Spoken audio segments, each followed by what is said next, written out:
Então, o cafezinho hoje traz para vocês Dácio Malta, que se apaixonou pelo cinema, pelo teatro, sempre foi um amante da música, toca um bom violão, canta bem e se apaixonou também por Cuba. Vai agora pela 41ª vez para Havana e lá ele fez incursões pela história da música cubana e pelo bolero, pelas grandes divas da música cubana e conta a história do cabaré. Não é isso, Dácio? Isso. Como é que você se apaixonou por Cuba? Foi logo à primeira vista ou foi indo, voltando e descobrindo Havana? Como você disse, eu fui a Cuba mais de 40 vezes já, né? E a primeira vez foi em 1987, 88, por aí. E depois fiquei uns 10 anos sem ir e 10 anos, 12 anos depois, eu passei aí com regularidade. Ia 2 vezes por ano, quando trabalhava e tal. E depois passei a ir mais vezes, 3 vezes, 4 vezes por ano. E frequentava muito o Gato Tuerto, porque era uma casa de boleros,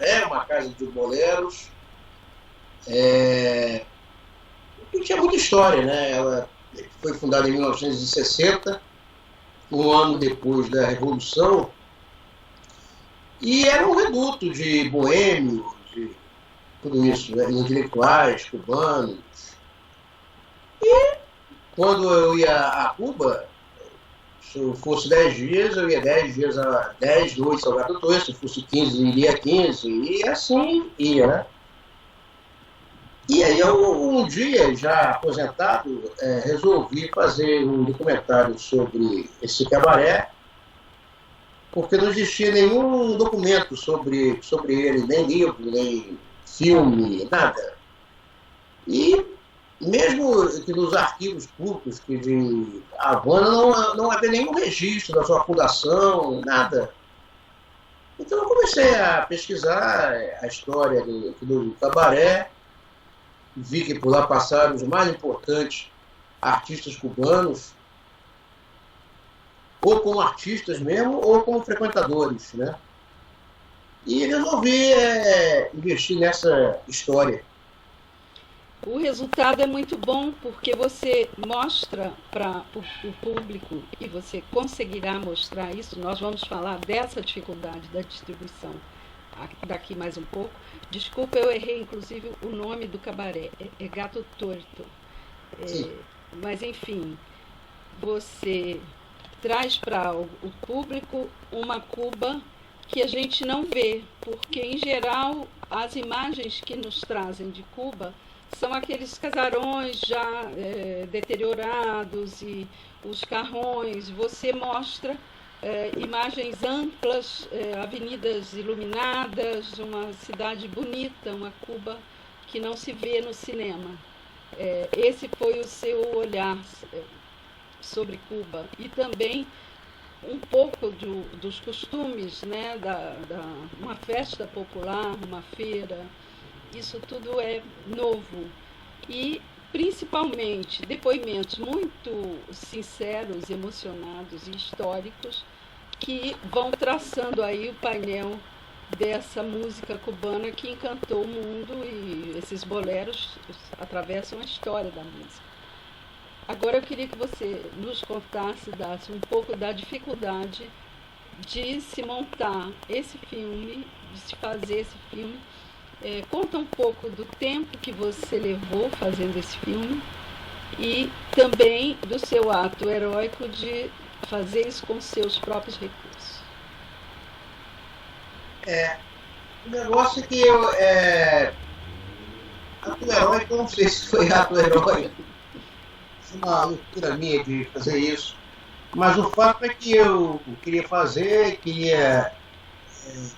levar inclusive pelo menos um câmera brasileiro para lá, mas isso saía muito caro, então fiz tudo com o pessoal cubano.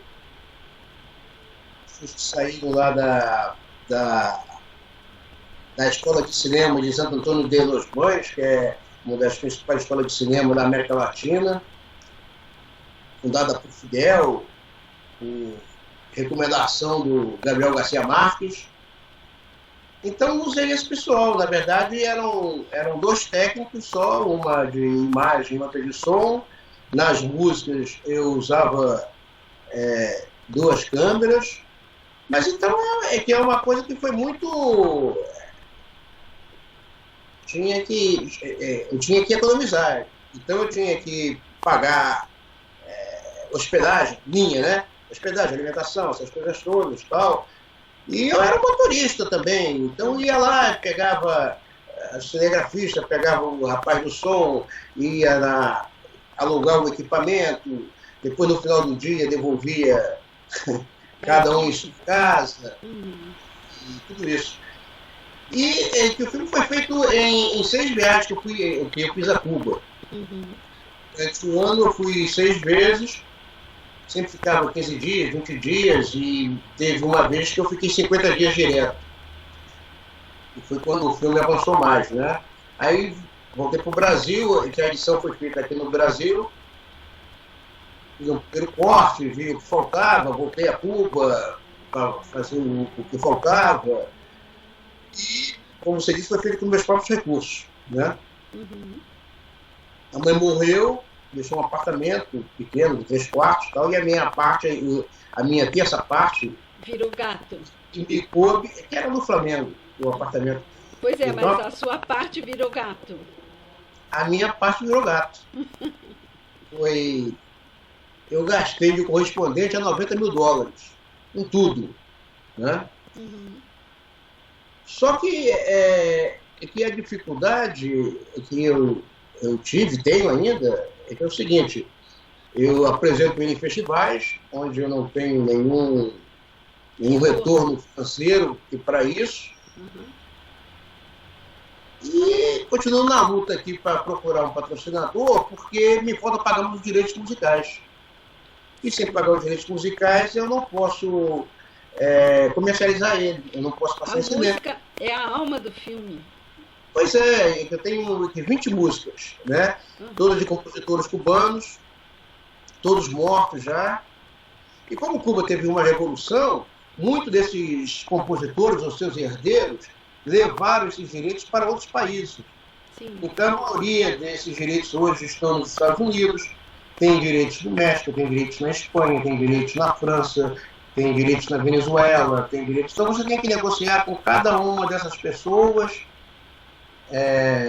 esses direitos, e é isso que me falta esse restante, o que é muito pouco, porque um filme por $150 mil... Eu ia te perguntar isso, quanto foi o total de gastos? Não, Aliás, eu gastei 90 mil e me falta mais ou menos $60, $70 mil, né? Para pagar esses direitos e para fazer um outro corte no filme, porque se a média de cada música for, sei lá, $4 mil, mais ou menos, com 20 músicas são $80 mil, né? Aí vai ficar muito caro, então tem que negociar, tem que abaixar um pouco, e se tiver uma música que seja extraordinariamente cara, eu vou ter que cortar, né? Eu vou ter que fazer um novo corte, aí tem que fazer nova correção de cor, de som, de tudo isso. É uma pena, porque ele está muito redondo, né? Está muito redondo. E o problema é que é esse, porque em Cuba não há dinheiro, né? Sim. Então, aqui não tem como eu arranjar um patrocínio em Cuba. E no Brasil, a dificuldade é que os empresários brasileiros, eles gostam muito de Cuba, gostam de ir a Cuba para passear, para ir à praia, para fumar charuto, para tudo isso, e ganhar dinheiro, porque eles ganham muito dinheiro lá. O Brasil hoje é o segundo parceiro comercial de Cuba. E eles gostam muito porque, como Cuba que não tem crédito, tudo é pago à vista, né? Se você vai lá vender um copo, você vende o copo, vende biscoito, vende sei lá o quê, e recebe logo. Então não tem perigo do calote, nada disso, né? Mas Mas o empresariado brasileiro que gosta de muito ir a Cuba e gosta muito de ganhar dinheiro em Cuba, não gosta de Cuba, né? Sim. Pessoas ideológicas e tudo isso. Então, essa é a minha dificuldade. Existem empresas, por exemplo, o Gato Preto, como todo cabaré, se bebe e se fuma, né? Uhum. A bebida hoje, a cerveja, que se consome no Gato Preto hoje é brasileira, que a Ambev comprou, assim como comprou cerveja no mundo todo, comprou nos Estados Unidos, comprou na Holanda, comprou no México, comprou em Cuba também. O cigarro que se fuma em Cuba é brasileiro, é da Souza Cruz, através de uma empresa chamada Brás Cuba, cujo diretor, presidente, é um brasileiro, representante da Souza Cruz lá. Mas é difícil você... Alguns é difícil você até falar com os próprios, né? Ninguém gostaria do crédito no filme, por Pois ser é, de Cuba. mas eu acho que é. É um preconceito. Eu acho que é um preconceito, né? Uhum. Quer dizer, não só preconceito, mas uma postura ideológica também. E eu acho que é principalmente isso, uma postura ideológica. Agora, independente disso, o Gato já fez um circuito aí de responsa, já frequentou festivais. Eu gostaria que você falasse um pouco desse pulo do Gato aí pelos festivais. Eu já estive em 10 festivais, sendo que desses 10 festivais, a Ancine... É que existe mais de, sei lá, 10 mil, 100 mil festivais de cinema no mundo, né? Mas a Ancine, ela reconhece cerca de 150 festivais aqui no mundo, né? E desses festivais, ela separa em 3 categorias, A, B e C. Dos festivais classe A, eu participei de 4 deles, selecionado para 4 deles. É o Festival do Rio, o Festival de Havana, o Festival de Miami e o Festival de Guadalajara. E eu tive em outros festivais também, que tive lá na Armênia, Festival de World Music em Washington, o Festival do HBO de Cinema Latino em Nova York. Ganhei um prêmio, sem nem ter ido lá, Festival de Documentários em Los Angeles, ganhei lá uma menção especial. Que bom. Mas também por inexperiência minha, eu devia ter feito o filme, ter guardado o filme e procurar uma dessas agências para finalizar o filme. E aí sim pagamos os direitos. Só que hoje em dia é que eu também não posso me concorrer, me qualificar para um desses programas, porque o filme está pronto, ele já estreou em festival. Então eu não tenho... Ou eu junto mais o dinheiro e pago esses direitos para poder passar em circuito comercial, vender para TV, vender para avião, vender... Para um circuito comercial, enfim. Fazer DVD. Não, pois é, porque eu acho que de circuito comercial existem alguns países e algumas regiões que são... meu feeling é que ele vai fazer muito sucesso, né? Por exemplo, nos Estados Unidos, na Flórida, porque eu tive no Festival de Miami, e cada filme que passa... no Festival de Miami eram 150 filmes estrangeiros. Só tinha 2 brasileiros, um deles era meu. Você passa lá uma vez ou 2 vezes no máximo. O meu estava para passar 2 vezes, mas quando começou o festival já estava esgotado, passaram uma 3ª vez e ao final do festival passaram uma 4ª vez. Porque lá também tem muito cubano, né? Porque só tem 1.200.000 cubanos. Então tem um apelo aqui muito grande. Então eu acho que tem certos países, os Estados Unidos, que é um deles, principalmente a Flórida, a Califórnia, Nova York e mais México, Venezuela, Colômbia, Equador, Caribe, Espanha, França, Japão, que gosta muito de música. Eu acho que esses países têm um apelo muito grande para o meu documentário, principalmente pelas músicas, né? Sim. Eu acho que porque as músicas elas são muito conhecidas. Você pode até não gostar de bolero, mas certamente você ouviu já, na sua vida, a metade das músicas que tocam no filme, né? E são Que são maravilhosos. apresentados aqui no filme. Então, acho que esse é o... É o talvez charme que... do... É. Dácio, vamos ter que dar uma pausazinha rapidinho para ajustar aqui o som, mas já voltamos. Ok, é já. Você escreve bem?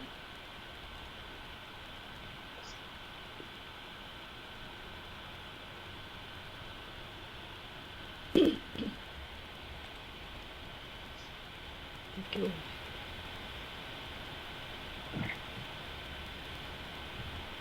Não gravou? Hã? Tô procurando ele aqui.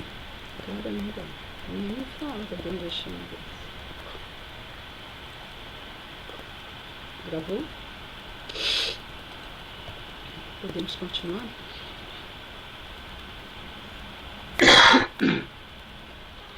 Voltamos, Dácio. Fica lá. Então, eu queria saber da receptividade de público.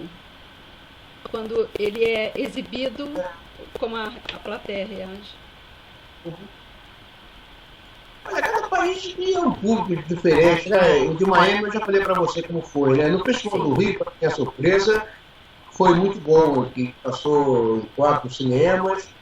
O primeiro foi no cinema São Luís, no dia de semana, às 7 horas da noite, 7h30 da noite. Estava quase lotado, 90% estava ocupado. E depois passou em Niterói, na Reserva Cultural de Niterói, onde os cinemas são menores, mas tinha, sei lá, 60% do público. Passou num sábado, às 9h30 da noite, no Estação Ipanema, e esse dia lotou, né? E finalmente passou no Rox, no domingo, no dia que mudava o horário de verão, era 1h30 da tarde, estava chovendo, e que eu não estava lá nesse dia, porque eu fui a Nova York, porque estava passando simultaneamente no Festival do HBO de Cinema Latino em Nova York, mas quem foi disse que foi a melhor apresentação, porque o público aplaudiu 4 ou 5 vezes durante a exibição, né? E Copacabana tem um público bastante conservador, né? Pois é.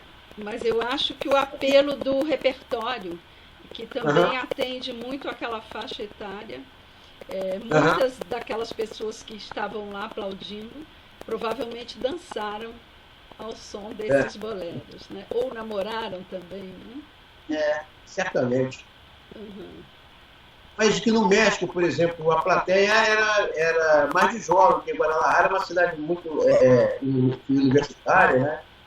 Então lá teve 2 apresentações, e sempre com muitos jovens, coisa que eu fiquei surpreso também. Então, assim, tem uns festivais que são melhores que outros. Na Armênia foram 6 apresentações, mas uma só em cinema, as outras 5 foi em praça pública, lá na capital Yerevan, né? E lá não foi, que lá não teve grande repercussão, apesar de ser em praça pública, porque praça pública, sei lá, os adultos estão, pelo menos em Yerevan é assim, as pessoas estavam com seus filhos, levando para brincar, para passear, para tudo isso. E fora isso, que a legenda era em inglês, e eles fizeram uma sublegenda em armênio, a letra era muito pequenininha, então você só lia de verdade se você estivesse perto, né? E como não tinha cadeira, não tinha isso, então, apesar de ter sido o maior número de apresentações, que não foi bom. Mas, e para mim é o seguinte, ser selecionado para um festival, para mim já é um prêmio. Claro. Não preciso ganhar nada. Principalmente de uma cultura tão distinta, né? Da cubana, da nossa. E é muito... Tem festivais que tem 8, 10 mil filmes concorrendo para você escolher 150. Você ser selecionado é espetacular. Um filtro e tanto, né? É. Muito bom. Eu estive na pré-estreia aqui no Largo do Machado e a plateia era muito jovem e todos ficaram para o debate, né? Você gosta dessa finalização do debate? Como é que você se sentiu ali falando para aquela plateia que não viveu essa época? Que tipo de perguntas eles fizeram? Porque eu saí antes do debate. O interesse qual foi? Em todas as cidades onde eu compareço, esses 4 principais festivais, mais o da Armênia, eu compareci, teve um festival forense de Nova York, que eu fui também, teve um festival de cinema brasileiro em Miami também, que eu tive presente e tal. Existe sempre um interesse grande aqui do público para saber a razão por que eu fiz esse filme, as dificuldades que eu tive em Cuba. Todos perguntam, você teve dificuldade, você não foi proibido de fazer tal? Não, eu não fui proibido. Mas também não pedi autorização, tá certo? Como eu fiz com uma máquina que é como se fosse uma máquina fotográfica, né? Que não chama muita atenção das pessoas, e a maioria das entrevistas foi feita na casa das próprias pessoas. E eu não tive dificuldade nenhuma. A única coisa que eu pedi autorização de verdade foi para gravar dentro do Gatuê, mas aí eu pedi através de uma produtora cubana, da viúva de Santiago Alves, que era o cinegrafista do Fidel, e aí pediu, quer dizer, eles sabiam que era eu que ia utilizar este pedido, que foi autorizado, mas não houve nenhum problema para isso. Porque fala-se muito dessa... É o seguinte, você disse que foi lá no São Luís, e eu acho que, sei lá, metade da plateia era de amigos meus, mas todas as perguntas eram de pessoas que eu não conhecia. Não teve nenhum amigo que perguntou. Tinha muito jovem. Que não teve amigo nenhum fazendo pergunta, o que foi bom. Então, para mostrar que foi uma coisa espontânea, não foi uma coisa para... Não, vamos levantar a bola do nosso aqui nesse momento. E nem precisa, porque com a trajetória que você já vem apresentando, levando Gonzaguinha para o teatro e Noel para as telas, você já provou que mudar de ramo um pouquinho não alterou a qualidade do seu trabalho nem um pouco. Você fez com a mesma dedicação que você se firmou no jornalismo. Mas também essa coisa do teatro com o Gonzaguinha e o Noel e tudo isso e mesmo o Gatuê, na verdade, é um trabalho jornalístico, né? Sim. Você usa uma linguagem diferente, né? Uma linguagem para o teatro, uma linguagem para o cinema e tal. Mas, na verdade, é um trabalho de pesquisa, você vai juntando as coisas e vai... Se fica bom ou não, eu não sei, mas Claro, mas é que do Noel Rosa, por exemplo, eu chamei até de uma reportagem musical, né? Para mostrar só, olha, eu não sou cineasta, eu sou jornalista, estou fazendo um filme, né? E uma coisa que a gente sabe fazer é pergunta, né? Pois é. O documentário, ele vive muito, ele se sustenta muito a partir das entrevistas feitas, né? Isso você sempre soube fazer muito bem. Eu gostei demais do filme e principalmente trazer a história das divas e trazê-las para a tela ficou uma forma assim, deu uma forma muito emocionante, né? Porque você encontra de fato com aquela história das raízes da música cubana, com um efeito muito bom. Eu ia te perguntar, entrevistar, sei lá, pessoas importantes que estão vivas ainda, como Facundo, como Tito Valdeis, Fábio Milanês. Todas as pessoas, sei lá, esses 3, por exemplo, são conhecidos aqui mundialmente, né? Mundialmente, claro. Você também livros mais de arquivo, eu gosto, como e pesquisadores como Caetano Veloso, que esteve lá na capoeira, e diz que foi um Dácio, Ah, o som deu uma falhada. Vamos dar uma interrompida para voltar um pouquinho nessa sua fala aí das entrevistas com o Caetano e com o Pablo Milanês. Pode ser a internet dele É também. a internet. Pode ser a dele também. Pode.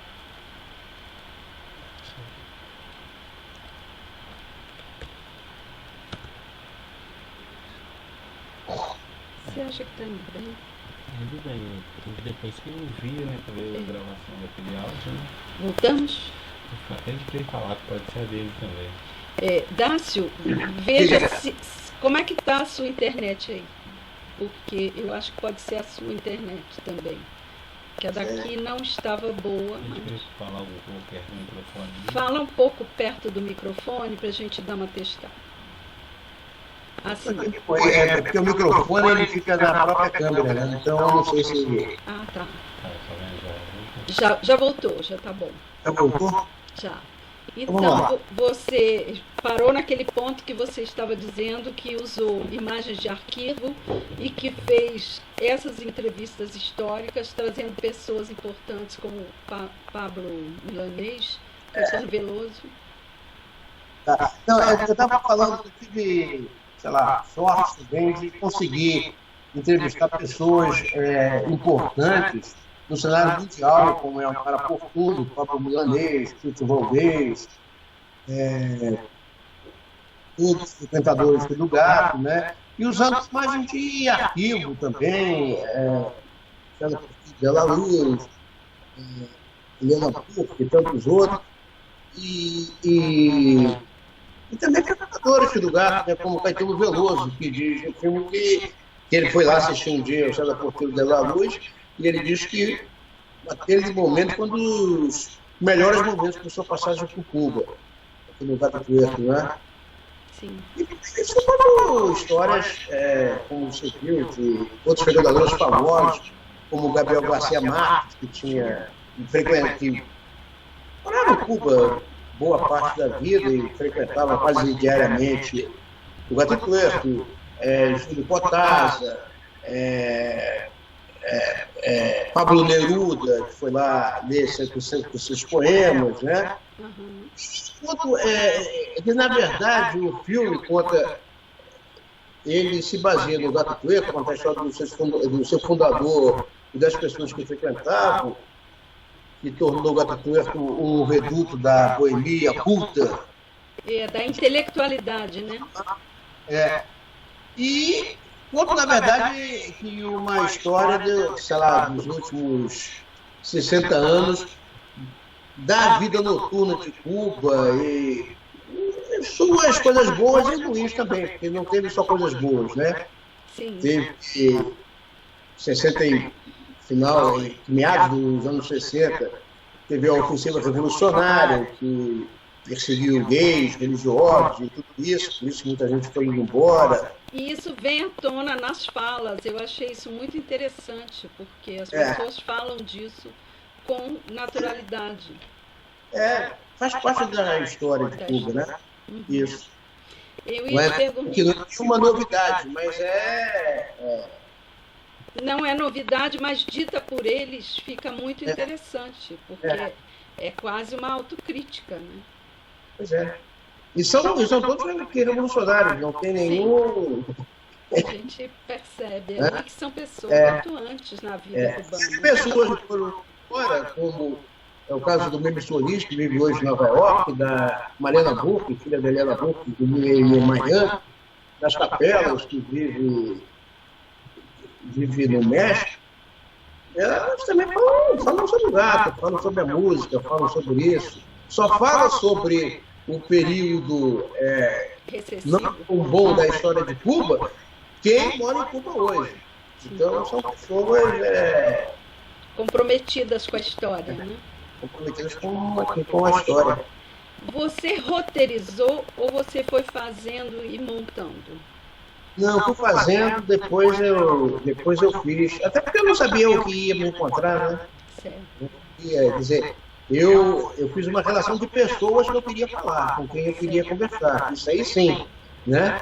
Ajudado por uma cubana também, chamada Júlia Miraval, que é uma crítica de cinema, tem um programa semanal na televisão cubana sobre arte, sobre cultura de uma maneira geral, né? E ela participou comigo de algumas entrevistas, não todas, mas de algumas entrevistas, mas me apresentou também pessoas que não estavam na minha relação, e eu não sabia, né? E pegar essas pessoas mais conhecidas, eu ia conseguir falar com eles de qualquer maneira, mais cedo ou mais tarde, eu falaria com eles. Mas tem certas pessoas, tem uma professora universitária que É ótima aquela personagem.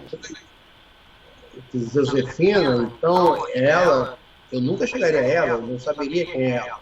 Então foi a Júlia Mirabal que me apresentou, a Nancy Morreron, que é diretora da Casa das Américas, também foi apresentado pela Júlia. Então tive uma boa assessoria. Que bom. E pode ter certeza que o resultado foi muito bom.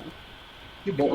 Eu queria aqui parabenizá-lo e torcer para que você consiga finalizar e levar esse filme para um circuito comercial, porque ele é delicioso, merece, e estamos aí torcendo pelo gato.